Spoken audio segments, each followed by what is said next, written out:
नमस्कार, आप देख रहे हैं इंडिया न्यूज का digital platform India news national और आपके साथ मैं हूं गौरव सिंह। जैसे जैसे यूपी में चुनाव नजदीक आ रहे हैं उसी तरीके से दोनों पार्टीज के बीच बीजेपी और समाजवादी पार्टी के बीच एकदम से शह और मात का खेल शुरू हो गया है। यानी अब बंदों को तोड़ने की राजनीति शुरू हो गई है। जैसा हाल ही में कल हमने आपको बताया था कि स्वामी प्रसाद मौर्य जो कि बीजेपी के एक बड़े नेता थे और बीजेपी ने इनके ऊपर एक बहुत बड़ी जिम्मेदारी सौंपी थी, कल वो टूटकर आकर अखिलेश यादव के खेमे में जुड़ गए, जिसके बाद लगा कि बीजेपी को एक बहुत बड़ा झटका लगा है स्वामी प्रसाद मौर्य के जाने से, क्योंकि स्वामी प्रसाद मौर्य के ऊपर जितनी भी पिछड़ी जातियां हैं उन्हें साधने की एक बहुत बड़ी जिम्मेदारी थी और बीजेपी को लग रहा था कि स्वामी प्रसाद मौर्य वाकई एक पिछड़ों के बड़े नेता हैं और इनके पार्टी में रहने से बहुत बड़ा फर्क पड़ेगा। लेकिन जब पार्टी छोड़ी तो एकदम से भूचाल सा आ गया, लगा कि बीजेपी को बहुत तगड़ा झटका लगा है। अब बीजेपी भी कहां शांत बैठने वाली थी। बीजेपी ने एकदम से टिट फॉर टैट वाली नीति चली और अचानक से 24 घंटे के अंदर अंदर एक बड़ा झटका दिया समाजवादी पार्टी को। समाजवादी पार्टी को झटका देते ही अब मुलायम सिंह यादव के समधी जो हैं हरिओम यादव, उन्हें बीजेपी ने अब समाजवादी पार्टी से तोड़कर अपने खेमे में शामिल कर लिया है। कौन है हरिओम यादव, ये हम आपको बताएंगे। उनकी राजनीति में कितनी ऊंची एक पैठ है, कितनी बार वो जीत चुके हैं, समाजवादी पार्टी के हिस्से में जीत दर्ज करा चुके हैं, ये सब हम आपको बताएंगे तसल्ली से। लेकिन अब दिलचस्प बात यह है कि जो शह और मात का खेल शुरू हुआ है, जो विधायकों को तोड़ने की राजनीति शुरू हुई है, जो नेताओं को अपने खेमे में शामिल करने का जो सियासी सफर शुरू हुआ है, अब वो बड़ा दिलचस्प होता जा रहा है।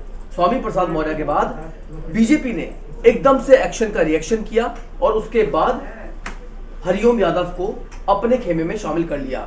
हरिओम यादव कौन है? दरअसल हरिओम यादव की एक बहुत बड़ी पहचान है और इनकी एक पहचान ये भी है कि इन्हें मुलायम सिंह यादव का समधी कहा जाता है। हरिओम यादव के सगे भाई राम प्रकाश नेहरू की बेटी मृदुला यादव की शादी मुलायम सिंह यादव के भतीजे से हुई है। इसी वजह से रिश्ते में वो मुलायम सिंह यादव के समधी लगते हैं। अगर बात की जाए इनके राजनीतिक सफर की तो साल 2002 में समाजवादी के टिकट पर चुनाव लड़े और बहुत बड़े लेवल पर इन्होंने जीत हासिल की। साल 2002 के बाद इन्होंने 2012 में फिर समाजवादी के टिकट पर चुनाव लड़े, एक बार फिर इनके हिस्से में बम्पर जीत दर्ज हुई। इसके बाद साल 2017 में एक बार फिर हरिओम यादव चुनाव निकालने में कामयाब हुए, यानी 3 बार समाजवादी पार्टी को अलग अलग सीटों से जीत दर्ज करा चुके हैं। अब समाजवादी पार्टी को भी लगता था कि हरिओम यादव उनके एक बहुत ही भरोसेमंद इंसान है, क्योंकि रिश्तों के अलावा वो एक सुलझे हुए नेता हैं, उनकी इलाकों में अच्छी पैठ है, लोगों में उनका अच्छा असर है। लेकिन अचानक से जैसे उन्होंने सपा का दामन छोड़ा और बीजेपी के खेमे में शामिल हुए तो समाजवादी पार्टी को तगड़ा झटका लगा। लेकिन शह और मात का ये खेल यहीं खत्म नहीं होता। स्वामी प्रसाद मौर्य से सिलसिला शुरू हुआ, उसके बाद हरिओम यादव और अब एक बार फिर समाजवादी पार्टी ने बीजेपी को एक और तगड़ा झटका दे दिया है।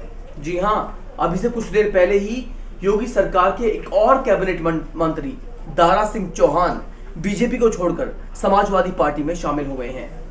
बीजेपी को लगातार 2 दिनों में ये दूसरा बड़ा झटका लगा है, क्योंकि दारा सिंह जो हैं ये भी बीजेपी का एक बड़ा चेहरा थे और राज्य में इनकी एक अच्छी पैठ थी, अच्छी पकड़ थी और बीजेपी को लगता था कि काफी भरोसेमंद है। लेकिन इन्होंने भी एन वक्त पर चुनाव से कुछ रोज पहले पार्टी का और बीजेपी का साथ छोड़ दिया है। यानी योगी को एक और झटका लगा है चुनाव से पहले।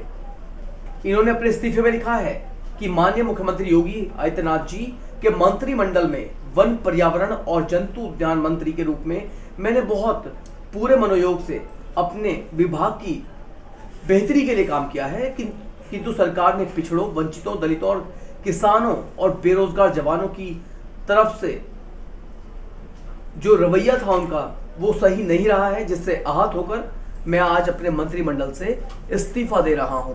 कहीं ना कहीं इस्तीफे में दर्द छलका है और आप समझिए कि जिस तरीके से लगातार 2 दिन में 2 बड़े नेता और दोनों ही पिछड़ी जातियों के नेता कहे जाते हैं, चाहे वो स्वामी प्रसाद मौर्य हो या फिर वो दारा सिंह हो, दोनों ही पिछड़ी जातियों के नेता हैं और दोनों का एक साथ पार्टी को छोड़ना और समाजवादी पार्टी में शामिल हो जाना कहीं ना कहीं इशारा कर रहा है कि अखिलेश यादव अब ये जोड़ तोड़ की राजनीति में जाकर कहीं ना कहीं पिछड़ों को साधने में लग गए हैं। यानी पिछड़ों की वोट को हासिल करने के लिए अब नेताओं में तोड़फोड़ का खेल जारी हो चुका है।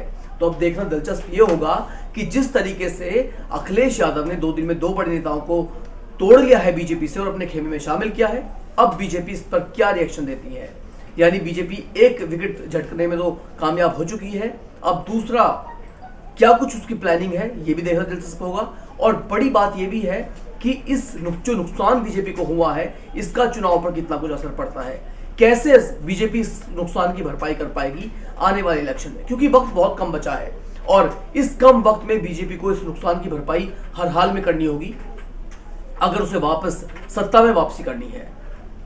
आपका क्या कुछ कहना है इस खबर पर? आपको क्या कुछ लगता है कि जो ये जोड़ तोड़ की राजनीति चल रही है ये अखिलेश को किस कदर कामयाबी दिला पाएगी, या फिर इन नेताओं के जाने से बीजेपी को कोई बड़ा नुकसान नहीं होने वाला है, क्योंकि यूपी में योगी और मोदी का मैजिक लगातार जारी है। क्या कुछ कहना चाहते हैं जरूर हमें कमेंट करके बताइए। इसके अलावा वीडियो अच्छी लगी तो लाइक करें, शेयर करें और देश और दुनिया की तमाम अपडेट्स के लिए लगातार देखते रहिए इंडिया न्यूज नेशनल। धन्यवाद। अगर आपको हमारा ये वीडियो पसंद आया हो तो वीडियो को लाइक करें और चैनल को सब्सक्राइब करें और हाँ, बेल आइकन को दबाना ना भूलें ताकि आप तक वीडियो का नोटिफिकेशन पहुंचता रहे। देश और दुनिया की तमाम खबरों के लिए देखते रहिए इंडिया न्यूज नेशनल।